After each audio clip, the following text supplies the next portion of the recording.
అందరికీ నమస్కారం. ఇవాళ మనతో ప్రముఖ ఆస్ట్రాలజర్ వంగర రవిశంకర్ శర్మ గారు మనతో ఉన్నారు. వారితో మాట్లాడదాం. గురుగారు నమస్కారం. నమస్తే అండి. గురుగారు, ఆగస్టు నెలలో కుంభరాశి వారికి ఎలాంటి ఫలితాలు ఉండబోతున్నాయి కాస్త వివరించండి. కుంభరాశి వారికి వచ్చేటప్పటికి నేను ఇచ్చినటువంటి ర్యాంక్ 9వ ర్యాంక్ ఇచ్చాను, 9th ర్యాంక్ ఇచ్చాను.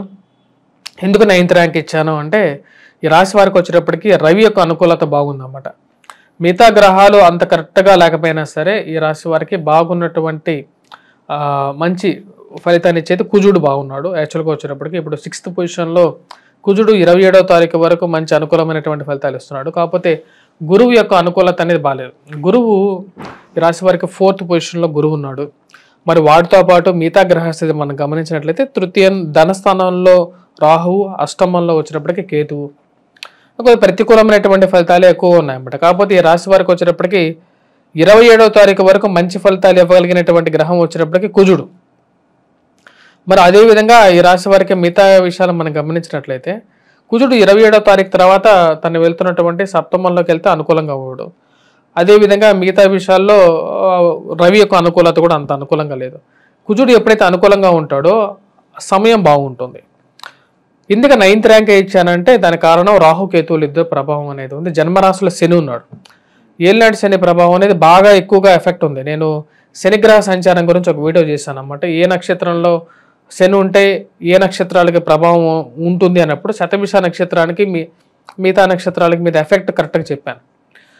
ఎవరైనా చూడనట్లయితే ఆ యొక్క వీడియో కూడా చూడొచ్చు. అంగా గోచారం అంటారు. అంగ గోచారంలో వచ్చేటప్పటికి నక్షత్ర రీత్యా ఉంటుంది. అంగ గోచారంలో ప్రతి అంగంలో ఒక నక్షత్రంలో ఆ యొక్క రాశి ఉన్న గ్రహం ఉంటే మిగతా 27 నక్షత్రాలకి 26 నక్షత్రాలకి ఎటువంటి ఫలితం ఉంటుంది, 27 నక్షత్రాల మీద ఎటువంటి ఫలితం అనేది ఉంటుంది. ఈ యొక్క రాశి వారికి ఆరోగ్యపరంగా కొన్ని జాగ్రత్తలు అనేవి తీసుకోవాలి. ఎందుకంటే జన్మరాశిలో వచ్చేటప్పటికి ఈ యొక్క శని గ్రహం ఉన్నప్పుడు ప్రభావం అనేది కొంచెం ఎక్కువగానే ఉంటుంది. అదేవిధంగా ఈ రాశి వారికి వచ్చేటప్పటికి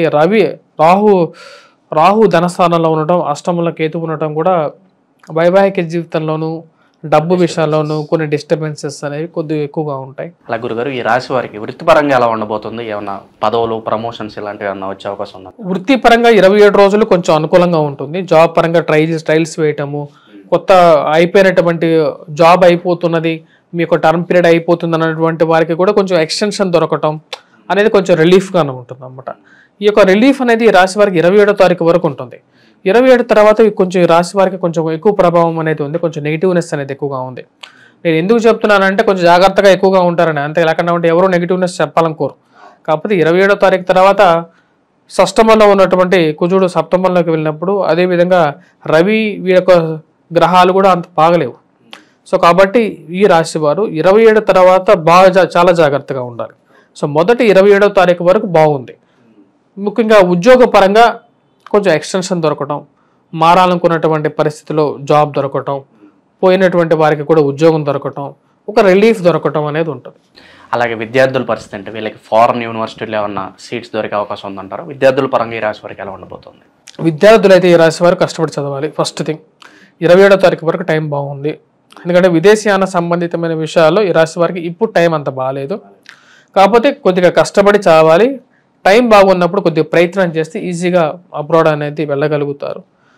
రాబోతున్నటువంటి పరిస్థితి అయితే వచ్చేటప్పటికి వీరికి అంత అనుకూలమైనటువంటి గురువు బాగాలేడు యాక్చువల్గా. సో కాబట్టి కొంచెం జాగ్రత్త అనేది ఎక్కువగా ఉండాలి. అలాగే కోర్టు వ్యవహారాలు, భూ కబ్జాల గురించి ఏమన్నా వీటిలో ఇరుక్కున్న వాళ్ళు ఉంటారు, వాళ్ళ పరిస్థితి ఏంటంటారు?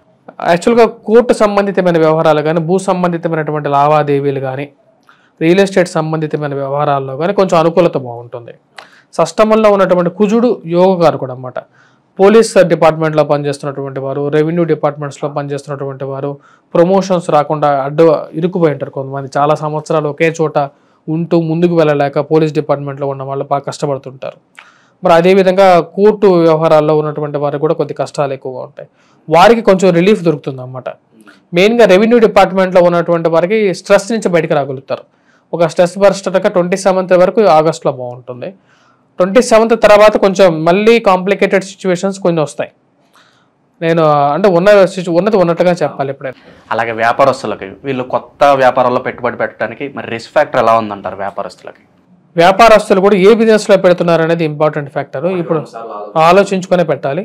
కాబట్టి ఫస్ట్ 27 days అయితే ఇందాక చెప్పిన విధంగానే బిజినెస్ పరంగా బాగానే ఉంటుంది. కానీ ఖర్చు ఎక్కువ ఉంటుంది రాశి వారికి. అష్టమంలో ఉన్నటువంటి కేతువు, సప్తమ ధనస్థానంలో ఉన్నటువంటి రాహువు, జన్మరాశిలో శని యొక్క దృష్టి అష్టమాన్ని చూస్తుంది, సప్తమాన్ని చూస్తుంది, తృతీయాన్ని చూస్తుంది, రాజ్యస్థానాన్ని చూస్తుంది. కాబట్టి ఈ రాశి వారికి ఏంటంటే జాబ్ విధంగా మార్పులు చేర్పులు చేద్దామా అనే ఆలోచన అనేది ఉంటుంది. కాకపోతే ఈ రాశి వారికి షష్టమంలో ఉన్నటువంటి కుజుడు యోగకారకుడు కాబట్టి నేను 9th ర్యాంక్ ఇచ్చాను. లేకపోతే ఇంకా డౌన్ కూడా తీసుకెళ్ళచ్చు. ఇప్పుడు 12th ర్యాంక్ కూడా ఒక రాశికి ఇచ్చాను. అది కూడా ఎందుకంటే ఇచ్చారంటే 12th ర్యాంక్ ఇవ్వాలి. బట్ ఒకరు ఫస్ట్ వస్తున్నారంటే ఇంకొకరు లాస్ట్లో ఉండాలి కదా. ఫస్ట్ ర్యాంక్ ఒకరికంటే సెకండ్ ర్యాంక్ ఇంకొకరికి ఉండాలి. అందరికీ ఫస్ట్ ర్యాంక్ రాదు కదా. అలాగే ఈ రాశి వారికి వివాహ సంబంధ ప్రయత్నాలు ఫలించే అవకాశాలు ఉంటాయి అంటారా? వివాహ ప్రయత్న సంబంధితమైన విషయాల్లో అంటే రెస్పాన్స్ ఉంటుంది, కానీ కొంచెం ఎక్కువగా ప్రయత్నం చేయాలి. ఆల్రెడీ వివాహం చేసుకున్నటువంటి వారు కూడా మాట్లాడేటప్పుడు జాగ్రత్తగా మాట్లాడడం, ఆ మాటల్లో కొన్ని మార్పు చేర్పులు చేసుకొని మాట్లాడటం, కోపాన్ని కొంచెం తగ్గించుకొని మాట్లాడటం, సరళంగా మాట్లాడడానికి ప్రయత్నం చేయటం అనేది ముఖ్యం. కానీ రాశి వారికి వైవాహిక జీవితం బాగుంటుంది. సప్తమంలో బుధుడు వక్రగతిలో ఉన్నాడు, శుక్రుడు కూడా రాబోతున్నాడు. కాబట్టి బుధుడు శుక్రుడు సప్తమంలో ఉన్నప్పుడు కొంచెం అనుకూలంగా ఉండదు, కానీ శుక్రుడు అనుకూలంగా ఉండదు అన్నమాట. మెయిన్గా లేడీస్తో డీల్ చేసేటప్పుడు జాగ్రత్తగా డీల్ చేయాలి. అన్య సంపర్కాలు అంటే ఎక్స్ట్రా మ్యారిటల్ అఫైర్స్ కానీ ఈ విషయాల్లో జాగ్రత్తగా ఉండాలి. ప్రేమ సంబంధితమైన వ్యవహారాల్లో కూడా కొన్ని జాగ్రత్తలు తీసుకొని జాగ్రత్తగా ముందుకు పోవాలి. ఎందుకంటే శుక్రుడు సప్తమంలోకి రాబోతున్నాడు అన్నమాట. ఈ యొక్క నెలలోనే రాబోతున్నాడు. ఆ టైంలో కొంచెం జాగ్రత్తలు తీసుకొని ముందుకు వెళ్తే బెటర్ అన్నమాట. ఎందుకంటే శుక్రుడు 25వ తారీఖు రాబోతున్నాడు, కన్యారాశిలోకి రాబోతున్నాడు.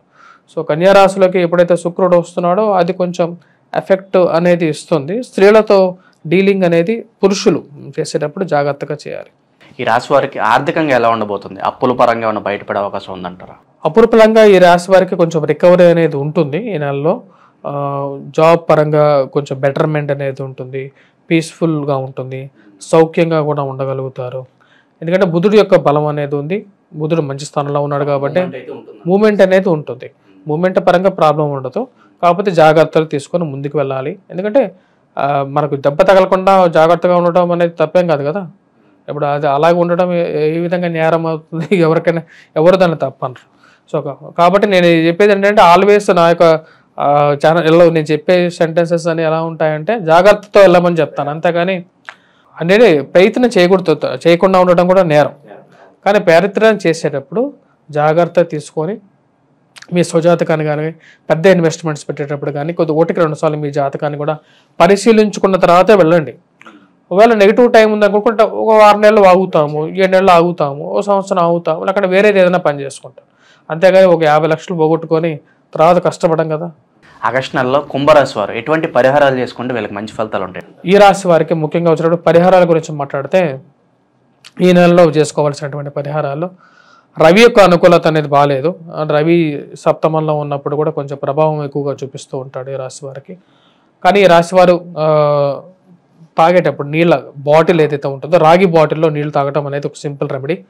అదేవిధంగా వచ్చేటప్పటికి తామ్ర పాత్ర ఉంటుంది కదా, అంటే రాగి గిన్నెలో పాలు తీసుకొని, ఆవు పాలు తీసుకొని దానిలోనే కొంచెం పసుపు వేసుకొని దానితో శివుడికి అభిషేకం చేస్తే, పసుపు పాలతో ఆవు పాలతో శివాభిషేకం చేస్తే మంచి ఫలితం ఉంటుంది. ఇది విద్యార్థులకి, ఉద్యోగస్తులకి, ఎవరైతే కొత్తగా గృహం కొనుక్కోవాలనుకున్నటువంటి వారు వీరికి కూడా అనుకూలంగా ఉంటుంది. గోధుమ రొట్టెలను చేసేసి గోధుమ రొట్టెలని ఎక్కడైనా సరే స్కూల్స్లో కానీ లేకపోతే దేవాలయంలో కానీ శివుడికి దానికి నివేదన పెట్టిన తర్వాత గోధుమ రొట్టెల్ని ఆవుకు తినిపించడం కానీ, లేకపోతే విద్యార్థులకు కానీ ఎవరికైనా సరే పంచిపెట్టినా సరే మంచి అనుకూలంగా ఉంది. లేకపోతే స్వీట్ తయారు చేసి కూడా పెట్టచ్చు.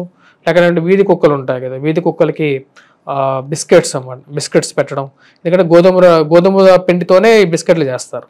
సో వీధి కుక్కలు వచ్చేటప్పటికి శనికి ప్రతిరూపంగా ఉంటాయి అన్నమాట. ఇవి వాడికి కుక్కలకి పెట్టడం కానీ ఇవన్నీ కూడా వచ్చేటప్పటికి ఒక మంచి రెమెడీస్గా ఉంటాయి. ఆగస్టు నెలలో కుంభరాశి వారికి ఎలాంటి ఫలితాలు ఉంటాయి, అలాగే వీరు చేసుకోవాల్సిన పరిహారాలు తెలియజేసినందుకు ధన్యవాదాలు.